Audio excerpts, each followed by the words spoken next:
হয়তো ডিমের পয়সা বেঁচে গেলে আমরা অ্যাডিশনাল নিউট্রিশনের ক্ষেত্রে আমরা সিজনাল যে ফ্রুট আছে সেটা আমরা খাওয়াতে পারতাম, আমাদের যদি আমাদের নিজস্ব অ্যাকাউন্টে টাকাটা দিত। কথা, এত ডিম, এক মাসের ডিম আমরা রাখবো কোথায়? খুব বেশি হলে 7 দিন এই ডিমগুলোকে ঘরে রাখা যেতে পারে, তার বেশি হলে যে পচে যাবে যে ডিমগুলো, সেগুলো আমরা কি করবো? খুব ভালো খাওয়ানো হয় আমাদের সমস্ত জায়গায়। আমরা সংগঠনের পক্ষ থেকে কথা বলেছি, এটা অবশ্যই চেঞ্জ করা হবে। রাজ্যের বিভিন্ন জেলার পাশাপাশি উত্তর দিনাজপুর জেলার রায়গঞ্জ ব্লকেও মিড ডে মিল প্রকল্পকে কেন্দ্র করে জারি হলো গুরুত্বপূর্ণ নির্দেশিকা। রায়গঞ্জ ব্লক প্রশাসনের তরফে জানানো হয়েছে, শিক্ষার্থীদের পুষ্টির ঘাটতি পূরণে 12 দিনের অতিরিক্ত সম্পূরক পুষ্টিকর খাদ্য সরবরাহ করা হবে সমস্ত বিদ্যালয়ে। রায়গঞ্জ ব্লক থেকে প্রকাশিত নির্দেশ অনুযায়ী ব্লকের অন্তর্গত সমস্ত প্রাথমিক ও উচ্চ বিদ্যালয় এসএসকে এবং এমএসকে তে আগামী 6 মার্চ 2026-এর মধ্যে অতিরিক্ত পুষ্টিকর খাদ্য সামগ্রী পৌঁছে দেওয়া হবে। এই খাদ্য সামগ্রী প্রশাসনের পক্ষ থেকে প্রধান শিক্ষক, শিক্ষিকা এবং সংশ্লিষ্ট দায়িত্বপ্রাপ্তদের নির্দেশ দেওয়া হয়েছে।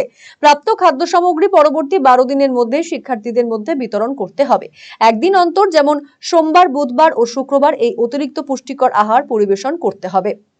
1 মাস ব্যাপী এই কর্মসূচিকে কেন্দ্র করে রায়গঞ্জে দেখা দিয়েছে বিতর্ক। ইতিমধ্যেই পুষ্টিকর খাদ্য হিসাবে রায়গঞ্জ ব্লকের বিভিন্ন স্কুলগুলিতে ডিম সরবরাহ শুরু করেছে ব্লক প্রশাসন।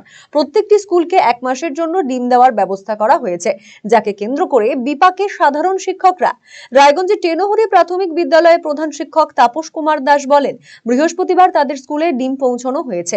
তাদের স্কুলে ছাত্রছাত্রীর সংখ্যা 115 জন।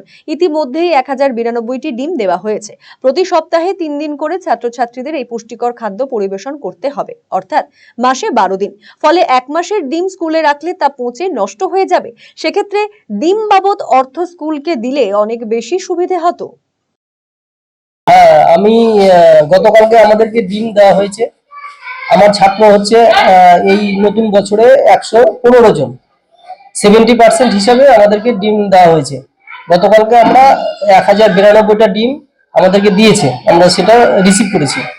কিন্তু আমাদের সমস্যা হচ্ছে একসাথে সারা মাসের ডিম, মানে 12 দিন আমাদের ডিম খাওয়াতে হবে টোটাল, প্রতি সপ্তাহে 3 দিন করে। তাহলে 1 মাস লাগবে আমাদের এই 1092টা ডিম খাওয়াতে। কিন্তু এই এতগুলা ডিম, এই প্রায় গরম পড়ে গেছে, এই গরমের মধ্যে আমরা যে ডিমগুলি কিভাবে রাখবো, মনে হয় আশঙ্কা আমাদের হচ্ছে যে ডিমগুলি নষ্ট হয়ে যাবে। এবং তারপরেও ডিমগুলি আমাদেরকে দিয়ে গেছে, সেই ডিমগুলির ভিতরে কোনো ভাঙা আছে কিনা, পচা আছে কিনা, এমন সময় আসছে সেগুলো আমরা দেখে নিতে পারিনি। আমাদের প্রায় আমার 4টার সময় ডিমটা গতকালকে এসছে, আমরা 4টা পর্যন্ত ছিলাম, সেই সময় ডিমটা আসছে, তখন আমাদের ওই দেখে নেওয়ার মতো পরিস্থিতি ছিল না। আমাদের প্রতি বছর এই ভোটের আগে এই বিষয়টা সরকারের মনে পড়ে, আগে সারা বছর এই পদক্ষেপ থাকে না, যায় না এটা দেরি করে ডিম খাওয়াতে হবে। কিন্তু সেই ক্ষেত্রে যদি আমরা 20 দিন খাওয়ানোর পরে ডিম নষ্ট হয়ে যায়, সেই ক্ষেত্রে আমাদের গার্জেনের কাছে খুবই আমরা কৈফিয়তের সম্মুখীন হতে হবে। এবং আমরা অর্ডারটা আমরা পেয়েছি আগেই, কিন্তু আমাদের ডিম যে সাপ্লাই হবে প্রতি স্কুলে সেটা আমরা জানতাম না। সেটা আমরা নিখিলবঙ্গ প্রাথমিক শিক্ষক সমিতির জেলা সম্পাদক নির্মল বোস বলেন, কোন স্কুলে 1 মাসের ডিম সংরক্ষিত রাখার পরিকাঠামো নেই। এখন ডিমের দাম 8 টাকারও নিচে। এই পরিস্থিতিতে ব্লক প্রশাসন থেকে অর্থের পরিবর্তে ডিম দেওয়া হচ্ছে। বর্তমানে এমনিতেই রমজান মাস চলছে, এই সময় ছাত্রছাত্রীদের উপস্থিতির হার কম থাকে, তাই এই ডিম নিয়ে বিপাকে পড়তে হচ্ছে শিক্ষকদের। একবার পঞ্চায়েত নির্বাচনের আগে এই 12 দিন দিয়েছিল, আবার এই বিধানসভা নির্বাচনের আগে ছাত্রছাত্রীদের পুষ্টির প্রয়োজন হয়ে পড়েছে, সেজন্য মাননীয়া এটা ঘোষণা করেছেন। তা আমরা তাতেও সেটা পুষ্টি পাবে। আমাদের দাবি হচ্ছে সারা বছর কেন প্রয়োজন থাকে না বাচ্চাদের, এই সময়টাতে কেন দরকার হয় এই 12 দিনের জন্য পুষ্টি? এটা আমাদের প্রশ্ন মাননীয় মুখ্যমন্ত্রীর কাছে। দ্বিতীয় কথা হচ্ছে, এই যে পুষ্টি যেটা দেওয়ার ব্যাপারে কথা হয়েছে, সারা রাজ্যের বিভিন্ন জেলাতে বিভিন্ন রকম ভাবে দেওয়া হচ্ছে।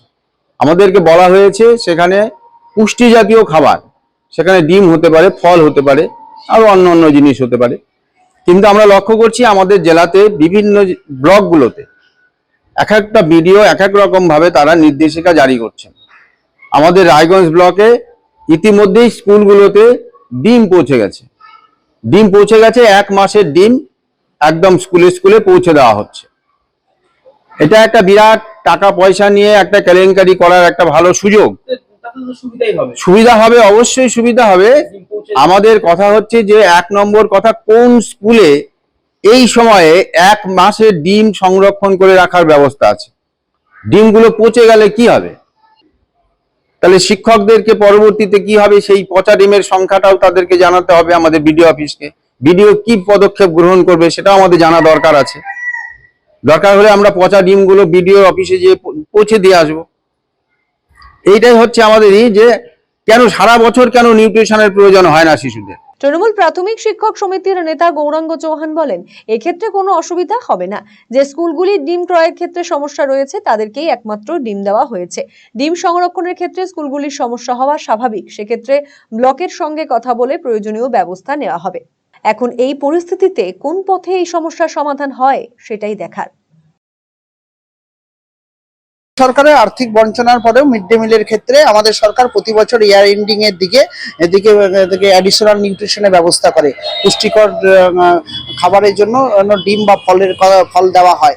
কিন্তু উত্তর দিনাজপুর জেলার সমস্ত ব্লক এবং মিউনিসিপ্যালিটিগুলোতেই স্কুলের এন্ডেই টাকা যাচ্ছে।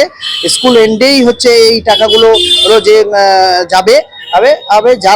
যারা কিছু স্কুল ও বিডিও অফিস থেকে আমরা সংগঠনের মাধ্যমে খবর নিয়েছি যে কিছু স্কুল বলেছিলেন যে তারা হচ্ছে একবারে সেন্ট্রালি এটাকে পৌঁছে দিতে চান। স্কুলের ক্ষেত্রে এতে তাদের কেনাটেনার ক্ষেত্রে অসুবিধা, সেই জন্য কয়েকটি স্কুলে দেওয়া হয়েছে। যেখানে অসুবিধে মনে হবে সেই সব স্কুলগুলো রিসিভ করার কোনো দরকার নেই এবং সংরক্ষণ এবং পুষ্টিকর খাবার তো অবশ্যই দেওয়া দরকার, যেটা রাজ্য সরকারের নির্দেশ।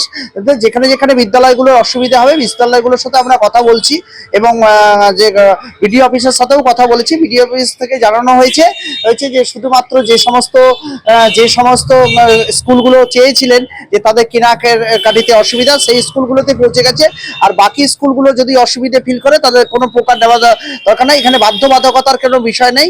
RCTV সংবাদ, রায়গঞ্জ।